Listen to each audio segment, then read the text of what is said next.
All right, we are up, we are up, we are up, we are up. Hey, welcome everybody to the Weather Nerds tropical update here. I got the 5 o'clock advisory in from our non-tropical storm. Really confusing, I'll tell you. I'm not a fan of this pre-storm stuff. I'm just not, but I'm going to go ahead and give you the update and give you all the details of what's going on. Still looking at a very broad center of circulation. I mean, this thing's pretty good size here as we're kind of watching this right now.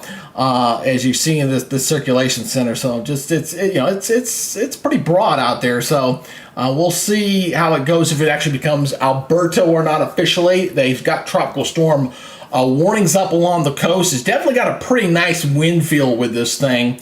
As we're getting some pretty good swells. There's a lot of sea advisories, rip currents all up along the Gulf Coast, really, from this thing.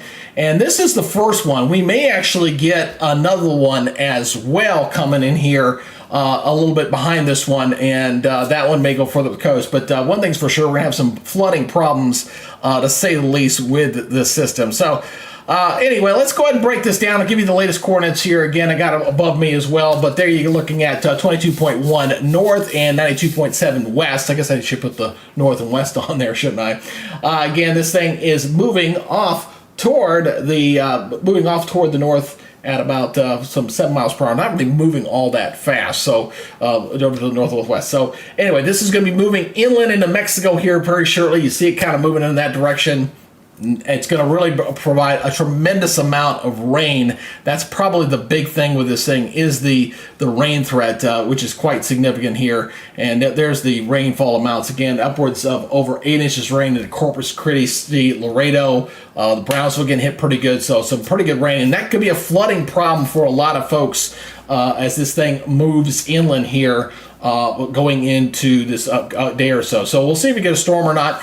If we're getting a landfalling situation, if it becomes a tropical storm, we might do a big live broadcast for this one. We'll see how it goes. I'm still kind of testing a lot of my new stuff in here, like coordinates and things like that, as we're kind of getting ready for this upcoming tropical season. So we'll call it kind of a warm-up kind of thing as we go through this next day or so. Now, one thing's for certain. I mean, you take a look at these water temperatures out here. I mean, they're bathwater already. 86.7 degrees, that bayou out in the middle of the Bay of Campeche. It is very warm out there, to say the least, but it's just such a broad circulation. Again, when you look at a tropical system, you're talking about something that is a little bit tighter in its intensity, definitely as it, is closed in.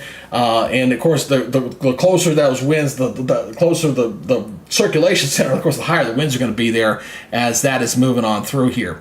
So again, let's go ahead and take a look at the model date on this. I want to kind of show you this real quick and show you how this is going to progress here. So let's look at the latest. This is the latest European model here, and we're going to go ahead and take you through this here real quick. Let me get on that thing so I can get you through here. So again, we're looking at the European model here. Watch as this moves inland. You got a lot of tremendous amount of rain and storms that are going to be moving in across Mexico as well as Texas, all of them down the coast, really from Houston all the way down to Brownsville. It's just going to get inundated with some very heavy rains and stuff. And this moves inland, and you think, oh good, great, we're going to get a break. Well, the European says no, we get another one that forms right behind this one in almost the exact same place, and it tracks it generally in the same location. Now, the GFS model wanted to bring it up into the Northern Gulf, so we got to wait and see what happens. Again, this is going into early next week, Sunday or Monday. So we're going to focus mostly here on this first one. Obviously, this is what counts here over the next day or so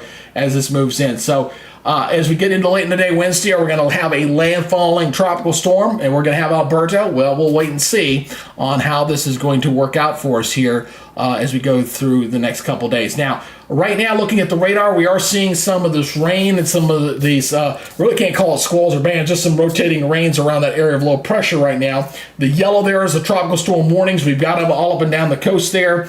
Some of these squalls that come in can bring in some 40-mile-per-hour winds and things like that. So going to watch this very closely for tomorrow to see if we're going to get that informed.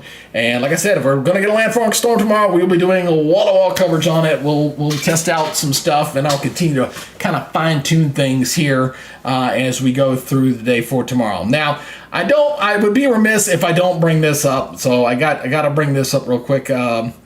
And hold on one second here. So we do have some active severe weather out into the plains right now for this afternoon. We've got the tornado watch box until about 8 o'clock. That's the yellow there across Minnesota. And severe thunderstorm watch boxes south of there from Iowa back toward Kansas. And that'll be till also 8 o'clock. And then once the sun goes down, things will settle up. And that shouldn't be too big of a deal, but I just want to make sure that I mention that. So again, going back here again, as we're continuing to give you the update here on this pseudo cyclone, whatever the hell the Hurricane Center wants to call it. Again, we're expecting probably a landfall going into late tomorrow into tomorrow night, and bringing some heavy rains down to Corpus Christi and into areas down toward Brownsville, down toward the SpaceX coast. And if y'all didn't know, that's where SpaceX launches, is right there on the tip of Brownsville, right there next to the Mexican border there. So that'll be moving inland. So we'll see how this thing progresses for tomorrow. That is your evening update. I will plan on doing another live update tomorrow morning, and we'll see what the latest coordinates are on the storm at that time. Okay? All right, that's your update for now. You guys take it easy. We'll see you back here for tomorrow's update. Till then, be good, stay safe, and we'll see you next time. Bye, guys.